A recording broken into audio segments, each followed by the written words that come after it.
प्रकाशित वाक्य में यीशु मसीह का मुंह से क्या निकल रहा था,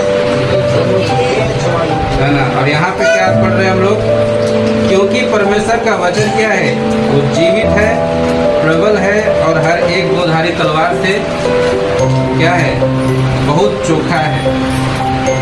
तो जो आप तलवार देख रहे थे यीशु मसीह का मुंह में, वो एक वचन को बता रहा है कि यीशु मसीह का मुंह से जो वचन है, जो शब्द है, वो शब्द नहीं, वो दोधारी तलवार है। हालेलुया। वो दोधारी तलवार जीवन के लिए है। और जो उस तलवार के नीचे आएगा तो आपके जीवन में जितना बेकार चीज है, जो आपको दुखी किया हुआ है, जो आपको जीवन में हो सके बीमारी हो सकता है, हो सके आपके जीवन में कोई परेशानी हो सकता है, वो कौन सा तलवार है जो काट के आपके जीवन से उसको ठीक करे? वही तलवार यीशु मसीह का जो मुंह से निकलता है, वही तलवार क्या है, वो वचन है परमेश्वर का, और जो दो धारी तलवार से भी अधिक चोखा है, जो आपके जीवन के अंदर का वो हर चीज को काट करके अलग करने में सक्षम है, जो आपके जीवन में परेशानी बनके खड़ा है। हालेलुया। क्या उस तलवार को आप अपने जीवन में लेना चाहेंगे कि काम करने देंगे? जब तक उस तलवार को आप लेंगे तो तलवार क्या करेगा, आपके जीवन में उस हर चीज को काट देगा जो आपके जीवन में मृत्यु बन करके बैठा हुआ है। इसीलिए मैं शुरू में बोला कि वचन को जब लेते हैं तो वचन सिर्फ ऐसे नहीं है कि वचन सिर्फ एक शब्द है, वो शब्द नहीं है, वो परमेश्वर का वो तलवार है जो आप अपने जीवन में अवसर देते हैं उस चीज को काटने और छाटने के लिए जो आपके जीवन में चुनौती बन करके खड़ा है और आपको चुनौती दे रहा है या फिर आपको बोल रहा है कि खत्म कर देगा। लेकिन परमेश्वर का तलवार जब आप लेते हैं तो वो बाकी चीज को काट देगा, जिससे आप आज लड़ रहे हो सके बीमारी है, बड़ा कैंसर भी हम लोग सुनते हैं कि परमेश्वर चंगा कर दिया। तो क्या करता है, उस वचन को जब जाता है तो कैंसर को काट के अलग कर देता है, कैंसर खत्म, है ना। तो आपके जीवन में क्या है ऐसा जो आपको परेशान करके रखा हुआ है? आप वचन को अपने जीवन में सिर्फ लेना है। जब यीशु मसीह में मतलब यीशु मसीह में आप विश्वास करना है, कैसे विश्वास करेंगे? उसको होना चाहिए ना। आप अगर मेरे ही पे बोलिए कि मेरे पे विश्वास करेगा तो क्या मेरे नाम में विश्वास करने से हो जाएगा? मैं कौन?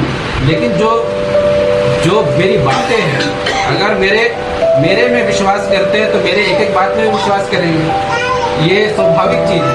ऐसा कुछ नहीं है कि मेरे में विश्वास कर रहे हैं और मेरे बात में विश्वास नहीं कर रहे। मतलब है कि मेरे में विश्वास नहीं करें, क्योंकि किसी में विश्वास करना मतलब उसकी बातों में भी विश्वास करना होता है। हालेलुया।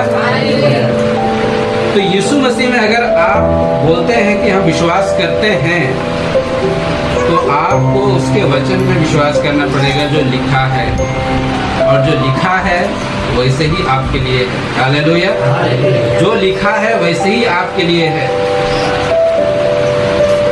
मैं थोड़ा सा बोलते बोलते अभी कुछ गवाही जैसा कुछ बात मन में आ रहा है।